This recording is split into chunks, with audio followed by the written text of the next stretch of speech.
Hi அக்கா, எப்படி இருக்கீங்க? என்னோட நேம் அண்ட் பிளேஸ் மென்ஷன் பண்ணாதீங்க. எனக்கு உங்க வீடியோஸ்லாம் ரொம்ப பிடிக்கும், எஸ்பெஷலி உங்களோட கோஸ்ட் வீடியோஸ். அண்ட் நான் இப்ப ஸ்டோரி சொல்றேன். நான் ஒரு 5th ஸ்டாண்டர்ட் படிச்சுட்டு இருக்கிறப்போ ஒரு நாள் பிடிஏ பீரியட் விட்டாங்க. பிடினாலே ஒரு என்ஜாய்மெண்ட் தான். சோ நாங்க எல்லாரும் போய் பிளே பண்ண போனோம். நாங்க ஒரு கேங், ஒரு 5 மெம்பர்ஸ் இருப்போம். எல்லாரும் செம்ம க்ளோஸ் ஃப்ரெண்ட்ஸ். சோ அப்படியே ஒரு நாள் பிளே பண்ண போறப்போ எங்களோட கிரவுண்ட் ரொம்ப ரொம்ப பெரிய கிரவுண்ட். ஆப்போசிட்ல ஒரு அபேண்டன்ட் வெல் இருக்கும். அதுக்கு பக்கத்துல தான் மோஸ்ட்லி ஸ்கூல்ல உள்ள எல்லா வேஸ்டும் எரிப்பாங்க. அங்க யாருமே போக கூடாதுன்னு மிஸ் சொன்னாங்க. சோ நாங்க யாருமே அங்க போகல. பட் ஒரு நாள் என்ன ஆச்சுன்னா, என் ஃப்ரெண்டு அழுதுட்டே இருந்தா. நான் ஏண்டின்னு கேட்டப்போ அவ என்னை யாரும் தள்ளி விட்டது போல இருந்தது, நான் கீழே விழுந்துட்டேன்னு சொன்னான். நான் அவ ஹேண்ட்ல பார்த்தேன், செமையா அடி இருந்துச்சு. நான் சீக்கிரம் பிடி மிஸ் கிட்ட சொல்லிட்டேன். அவங்க ஃபர்ஸ்ட் எய்ட் பண்ணாங்க. அவங்க கேட்டாங்க நீ எங்க போனேன்னு. அதுக்கு அவ நான் அந்த வெல் பக்கத்துல பேங்கிள் விழுந்துருச்சு, அதை எடுக்க போனேன்னு சொன்னான்.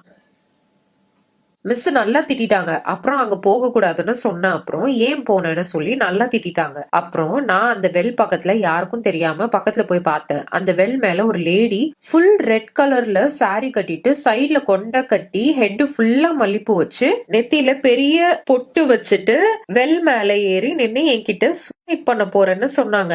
என்னைய வா பாப்பான்னு பக்கத்துல வான்னு கூப்பிட்டாங்க. நான் பயந்து மிஸ் கிட்ட ஓடி போயிட்டேன். அப்புறம் நெக்ஸ்ட் டே 12th ஸ்டாண்டர்ட் அக்கா என்கிட்ட சொன்னாங்க, அந்த கிரவுண்ட்ல தான் ஒரு மிஸ் அடக்கம் பண்ணிருக்காங்க. அவங்க பைக் ஆக்சிடென்ட்ல டெத் ஆயிட்டாங்களாம். அவங்கள இந்த கிரவுண்ட்ல அடக்கம் பண்ணாங்கன்னு சொன்னாங்க அந்த அக்கா. அந்த வெல்ல சூசைட் பண்ணது ஒரு பொண்ணு. அவங்களுக்கு ஒரு 24 ஏஜ் இருக்கும். அவங்க சூசைட் பண்ணிக்கிட்டாங்க. பட் ரீசன் இது வரைக்கும் யாருக்கும் தெரியாதுன்னு சொன்னாங்க. அந்த கிரவுண்ட் பக்கத்துல ஒரு குட்டி வீடு மாதிரி கண்ணுக்கு தெரியும். அங்க ஒரு தாத்தா பாக்குற மாதிரி இருக்கும். பட் நம்ம பார்த்துட்டு இன்னொரு வாட்டி பாக்குறப்போ அந்த வீடு காணாம போயிரும். அந்த கிரவுண்ட் காம்பவுண்ட் அந்த சைடு ஒரு பிச் பிளாக் உருவம் நல்லா ஃபுல்லா பல்ல காட்டி சிரிக்கும். அதோட ஹேர் நல்லா பிக்கா இருக்கும். அத பார்த்துட்டே இருந்தா அதோட டங்க வெளியில காட்டி பிளட் வர வைக்கும். அத பார்த்து 2 வீக்ஸ் எனக்கு ரொம்ப ஃபீவர், உடம்பு சரியில்லாம ஆயிடுச்சு. அப்புறம் அந்த ஸ்கூல்ல இருந்து என்னைய சேஞ்ச் பண்ணிட்டாங்க.